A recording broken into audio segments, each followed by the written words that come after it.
Welcome to the Third Side Convo with your host, Bob Phipps. Your panelists today are Samara Jules, Leo Robinson, Michelle Walters, and Donald Thomas. Hey! And now, your host, Bob Phipps. Welcome, everyone, to the Third Side Convo. Tonight, we've got an interesting show.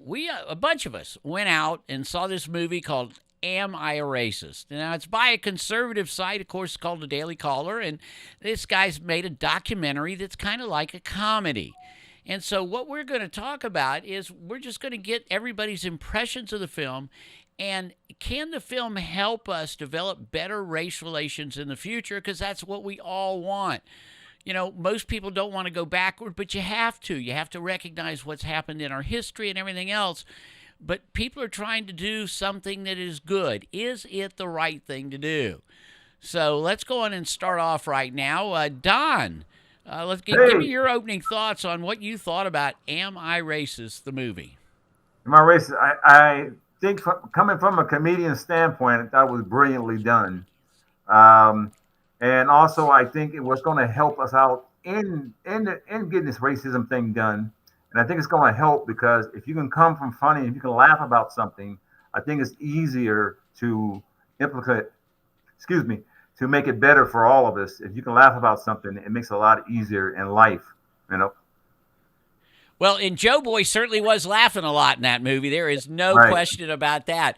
Michelle, I don't know what you expected of the movie, but tell us your opening thoughts. I agree, though. I thought that the movie was absolutely hysterical. I thought it was extremely funny. I took it for what it was, though, that it was a satire. It was like a Borat type of satire, really exploring this whole anti-racism and DEI and, DEI, diversity, equity, inclusion. I looked at this as, like I said, as it was a comedy, though, and that it took the leftist ideology and really kind of took these experts and kind of turned them into characters, and it kind of took the common sense out of racial division, and it just kind of, like I said, for me, I felt like it just kind of highlighted the absurdity of it. All right. Well, now, Samara, there was a lot of seriousness in there too. What was your first thoughts of it? Well, I love the way the actor displayed Am I Racist and the thought process of it. It was very kind of him to actually think it through before he actually went out and actually told everybody what he thought of the subject. But the way he was very particular about learning more information about that subject before he went out to get more information from other people's point of view. So I thought that was very attentive and very cool. So, well, he was certainly proud of that card that he kept showing around, wasn't he? Oh my gosh, yeah. That was probably the funniest thing is he kept on showing his card like a Blockbuster card. All right, Leo, did you enjoy the movie? Well, I love the movie. Some kind of identity crisis to the movie.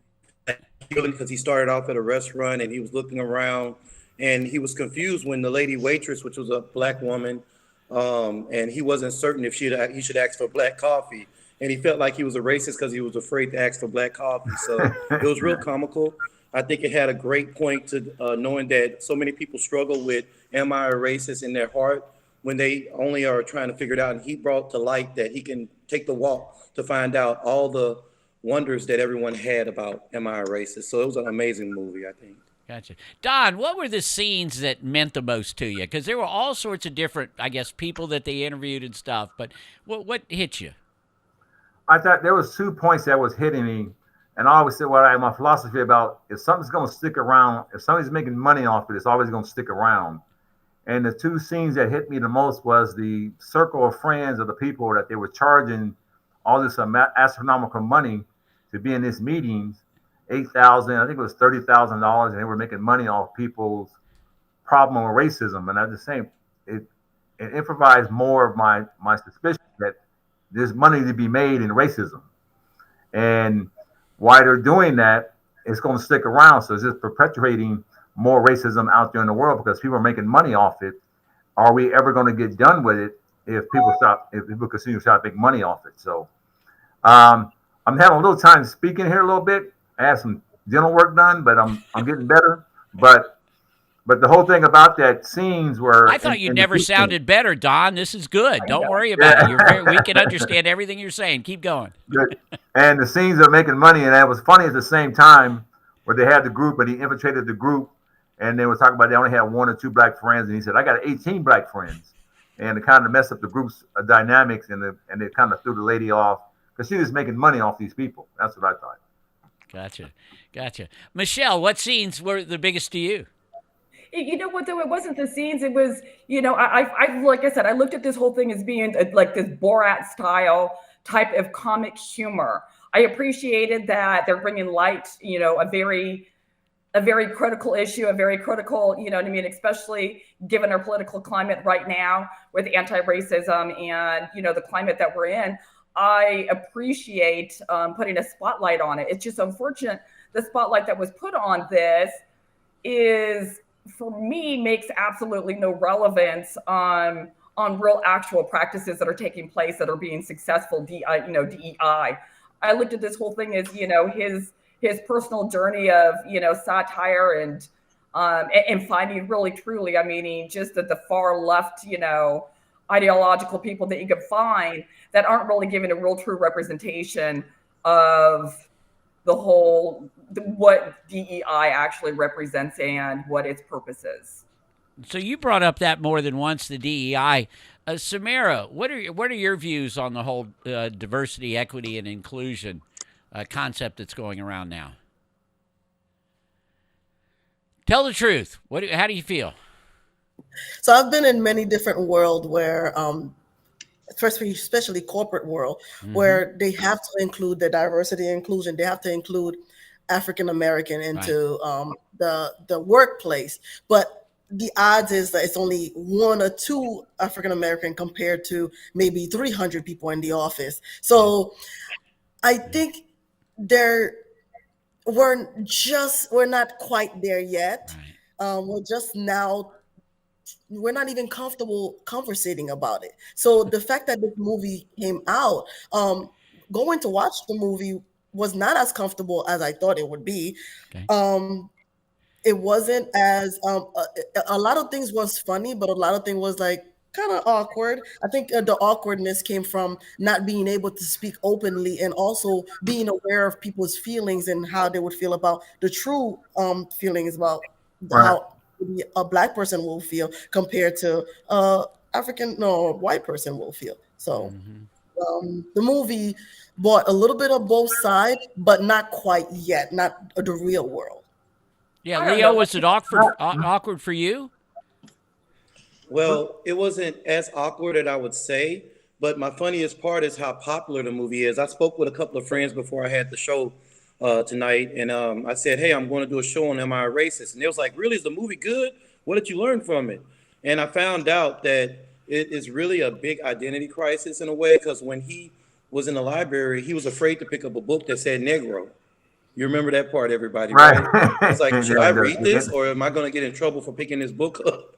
Right. And I was intrigued on how he got a bunch of people together to have from Craigslist to talk about Am I a Racist? So that means there's a variety of people in the world that want to talk about this subject. So I feel like the movie hit a lot of points. It's beginning to be really popular. I give it a grade A in comedy, and in action of telling actual points that's going on in the world, A also. Yeah, it is a tough thing to talk about. Yeah, Michelle. No, I would say, when it comes to the comedy aspect of it, though, yeah, yes, I would give it an A on that, but actual factual content, though, I give it an F. I really don't. I think that, it was a poor representation, and that, if you look at a little bit more of the background of the movie, and again, this is this Borat style, type of, humor, to where they have to set the stage. And they were setting the stage by, falsifying their, identity. They were, kind of misrepresenting themselves, to a variety of the different people, to where it was going to prompt a particular type of response. Mm-hmm. So that's what I think that. Yeah, somewhat, yeah. Right. Somewhat, yeah. I agree with that. I somehow think that go ahead, I'm sorry.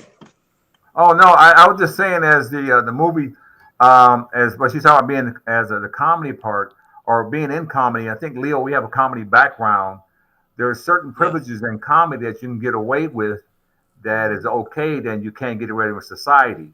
So like you, if you're coming to a comedy show, everything goes. So be prepared to say anything, but you can't get out in the real world and do your material in front of a crowd of people that you did in the club. Because I see it all the time. A lot of guys use the N word a lot and back and forth. And me being biracial mixed now, I put that in my act that I can only use You the N word. biracial? Yeah. Well, I found That's this out not like three racist. I years thought you ago. was all. Yeah, I found out 3 years ago. I'm half and half. So, Oh my and I do this goodness. thing about on my act. I do this part where I can say only half the N word. I say nig. That's all I can say. Because I Ah, lost my privileges. hey, hey, Suzanne, you only get Well, the bad parts. All right, great start, everybody. We got to take our first commercial break, and then afterward, maybe we'll make it a little more serious. We'll be right back, and we want to make sure you do subscribe on Facebook and go to our website, thirdsideconvo.com. And if you're watching this after the fact, we'd love for you to be involved in the future. We'll be right back. Aw, Dad, my computer's slow again and I can't play my games. Call Your Computer Solutions today, and we will scan for viruses and clean that computer up remotely and make it fast again. Our phone number is 407-826-0810. Thanks, Dad, my computer's fast again. Now I can do my homework. Thanks for calling Your Computer Solutions at 407-826-0810. The Tibia Show would like to thank Boggy Creek Airboat Adventures for being one of our sponsors. I got to go on an airboat and saw a real gator. I even got to go to the gem mine and mine for some gems. We ate a steak dinner at the restaurant and even got some gator bites. If you want to have a blast with the entire family, I suggest you go to www.bcairboats.com right now. Get your tickets today. The website again is bcairboats.com. What was interesting in this movie, and I think Borat probably pulls it off a little better than Matt did. Matt was pretty clumsy, or this, guy wandered around who, of course, wasn't really Matt, or in fact, he had to put on, like a ponytail and all this stuff so he could hide. But the things that were said were, of course, real people saying what they are talking about these days. So can we talk about maybe some of the concepts that were brought up that let's face it, that he was making fun of per Michelle, right? He was making fun of some of these things. And what did y'all hear of the things that were said that we ought to talk about? That now we can talk about. Before, we could never talk about these things. So we're talking about a movie. Can we talk about them now? Samara, what were the serious things that were brought up that maybe shouldn't have been made fun of, or maybe they should be? What's your view? I thought that one of the things that stood out to me is the fact that there were a lot of Caucasian people that was interviewed, and I think that they were really sincere about how they felt and how sensitive they were in approaching the subject. But it was the way the movie was made; it was made fun of. So I felt uncomfortable in that way because I knew that those people, because I've met some of those people, and some of those people are my friends. So they were really sincere about that, and the fact that it was being made fun of, that made me feel uncomfortable. Yeah, the waiter scene, certainly, where he's dropping plates and all this, and they were trying to do what they, the right thing, weren't they? Okay, Leo, tell me what you thought is the seriousness of it that we could discuss even tonight. What are some points that were made? I like the fact that in the beginning he looks like a normal white guy that was curious, and then he went racist when he had to change his identity and put a toupee on. That was one of the parts that really struck a real big point, that he had to put on an alter ego, and that was the movie, I feel, because if someone put on a toupee and a funny mustache or something and say, hey, I want to teach you something, you're going to look at them like you're not right, I really think that he missed the point that race comes from the background of history and parents or situations that a lot of people don't talk about, that they may have had a bad situation with the alternative race, and it turned out really bad for them. So they are more afraid and need counseling. And he was going about it in a way where he's making fun of the situation and not really accepting the fact that people really need the help to understand their dilemma. I think if they took that aspect serious in the movie, it would be more of a staple for people to learn how to communicate about their situations. Right. And when in reality, he was doing it for humor's sake. And I guess, but of course, you have to admit, all the words said by all the people that were interviewed were all their beliefs and feelings and everything else, right? So it wasn't as Which were if genuine, he like tricked the them in biker that guy, regard, right? Don, Yeah. did he? I mean, did he trick them, or did we hear No, from he has, the people what he wanted them to say? well, he has Because some he didn't know genuine. what they were going to say. He got some genuine comments from people, and I think one of the parts that, like anything else about being a racist, you can't tell somebody who's a racist by looking at them, and just by looking at them, you can't tell. Only way I can tell that you're a racist is by how you speak and what your actions are. That gives me. I think it's going to emphasize more than that when he did his. I think it was his buddy or something in the movie, that his friend that didn't really look black, but he said he was black, and people didn't know he was black until he said it. That's how society is right now. Certain people have darker skin, like that. That's how society works right now. They make a judgment because of the color of your skin that you're a certain way. And I think they didn't emphasize on that more about people being racist by their actions or speaking. And the guy in the bar, I think the guy in the bar was really cool about it, because automatically you think this is a racist bar. All your stuff is going around, and the guy where he spoke was most of the ungenuine, that you're you and I'm me, but we can hang out and have a beer, and that said a lot. But our known things to go to people is by the look, by the color, and everything else, and our racism comes screaming in. But if you speak it and act it, that's when you become a racist. We all got those thoughts. Yeah, that was the biker bar, right?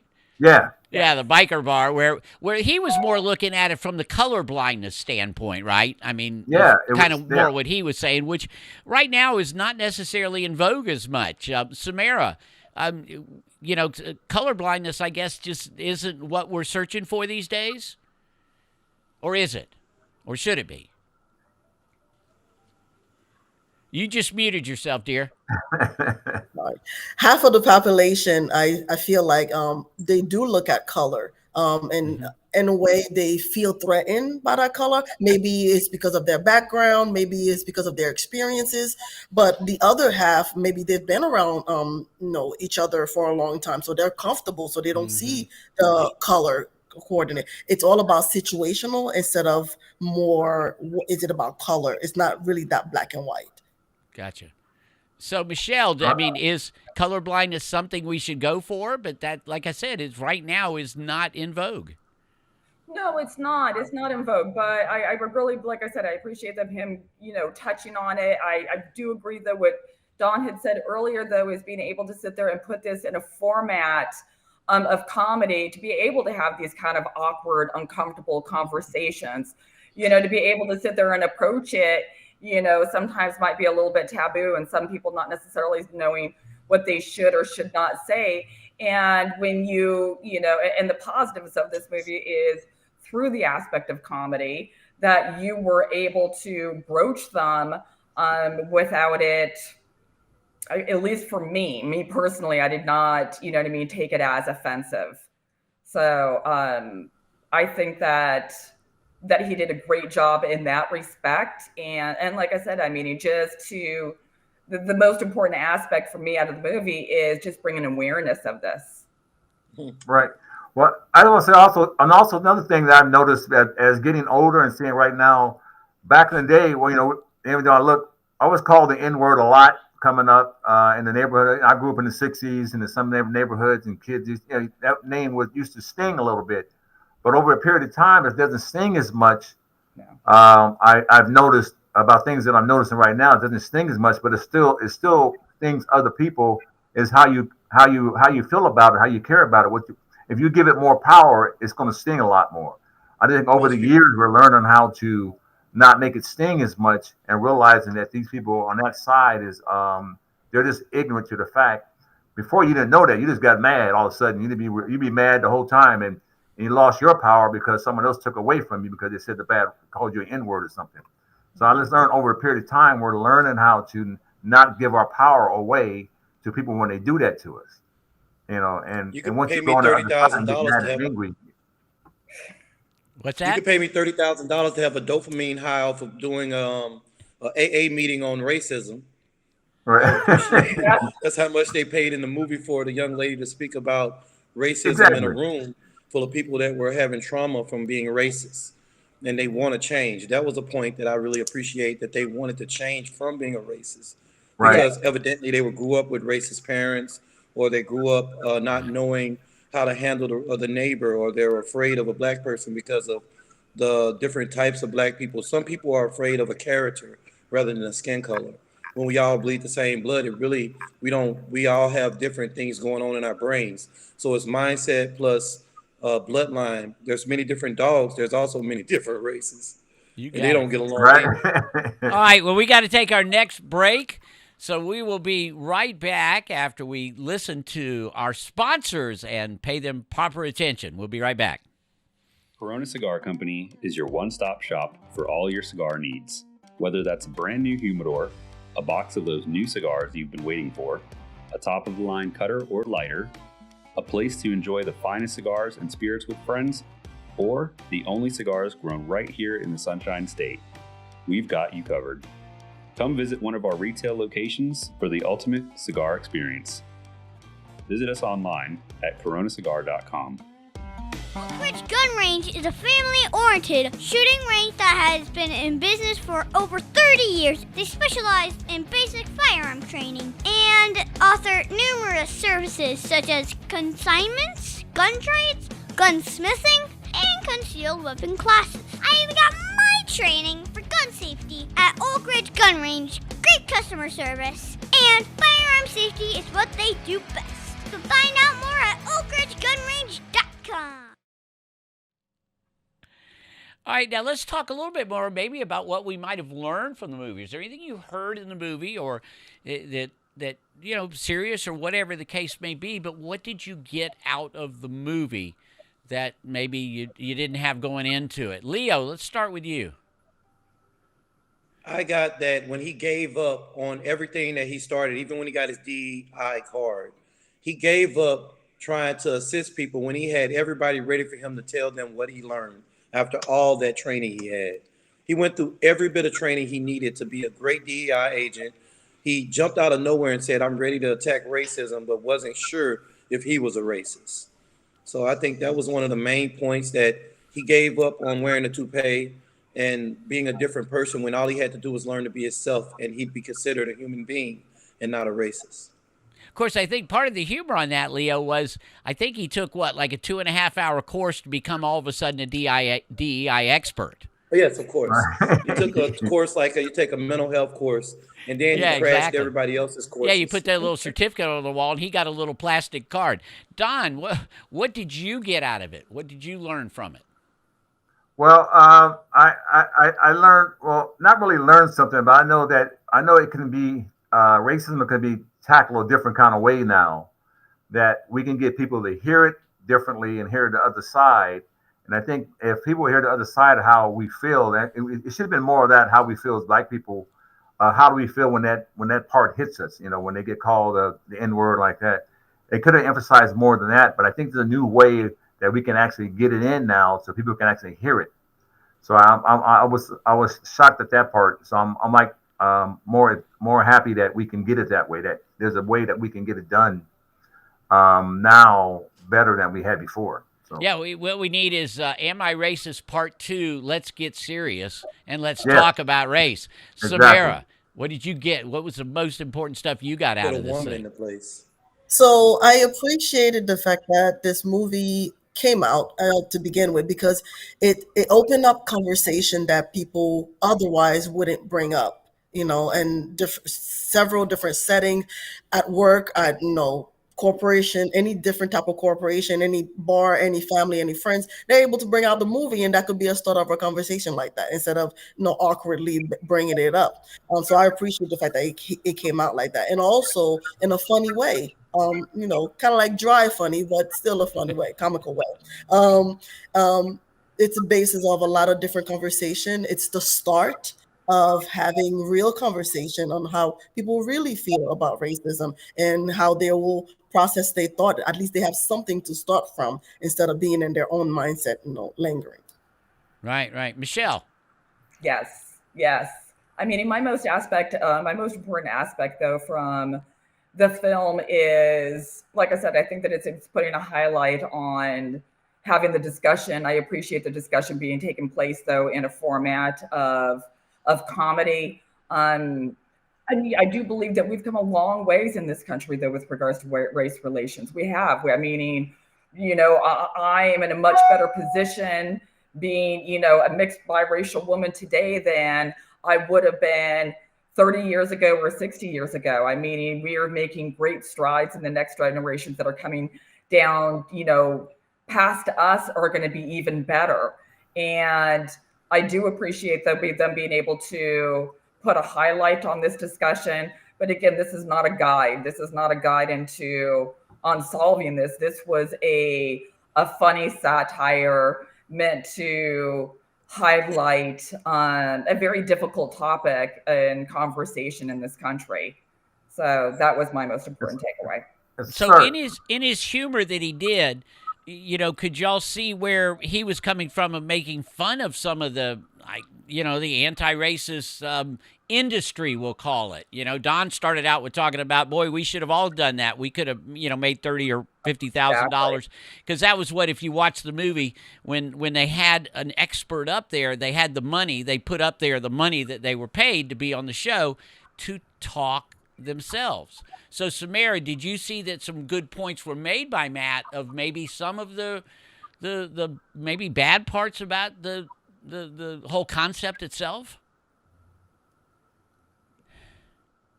I know that's a tough one. Mute yourself.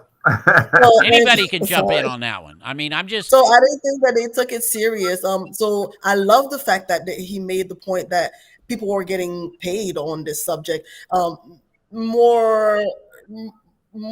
Basically taking advantage of it in a way, instead of kind of like saying, what can we do about this to rectify this? Or coming up with deeper way or deeper level of understand, kind of like yoga. Let's reflect about this. How does that make you feel? Maybe it's a mental health issue. Maybe we could come together and maybe create a nonprofit and help the ones that are less fortunate or that's been suffering on the other end, to understand where we're coming from, so that we could lay everything out on the table and see how can we discuss this, come up with a solution.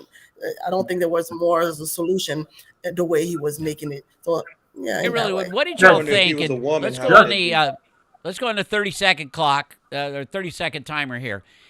They brought up in the dinner where they had the dinner where he was being a clumsy waiter and all that.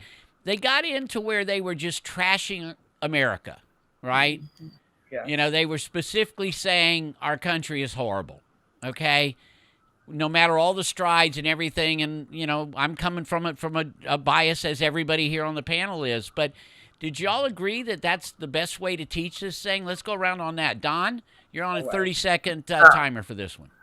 No, I don't think that's the way to do it. Even last night, there was somebody speaking about that last night, that we shouldn't be attacking America, because America is like one of the only countries that you can actually do this kind of stuff, And just to point out one more thing, to point out that, it's a $14 trillion industry to be racist in the country. So there's more side of it, Got it. Okay, Michelle. Yeah. You got 15 seconds. Is our country horrible? Do you agree with Don that the fact that we can even talk about it makes us pretty good? You know what, though? I mean, I do agree. I do agree with Don, though, with what he was saying, though, about that. And I also agree, though, in the aspect of that, racism, it's, there's a business behind it. And being able to sit there and continue to promote this keeps them in business. You know what I mean? The people of Alice Sharpton, all right, Leo. Is that the best way to go about it? Are we a horrible country? We are a horrible country because we're always promoting exclusivity, and racism is the best way to be inclusive to everyone else. That you're better than somebody else. If you're not better than that person, Bob, you know what I mean?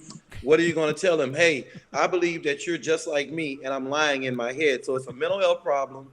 inclusivity. They're banking on that you're not going to be mad at me because I'm a racist, but you're All going to right, be all right. angry. That's your 30. You'll probably do Samara, something. finish us off. You, So, you came here from another country. You know, came for a reason. So got to be quick. Got 15 seconds.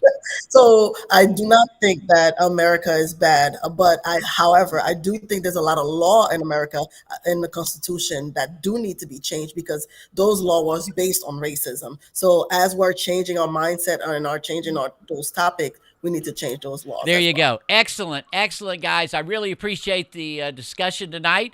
You know, I don't know why we can't solve this whole problem in 30 minutes. Well, we might have to talk about it again. So listen, whether you're watching, please subscribe on Facebook. Go to thirdsideconvo.com. And we really appreciate this. And this will not be the last time we talk about this subject. Thank you very much, and we'll see you again next week.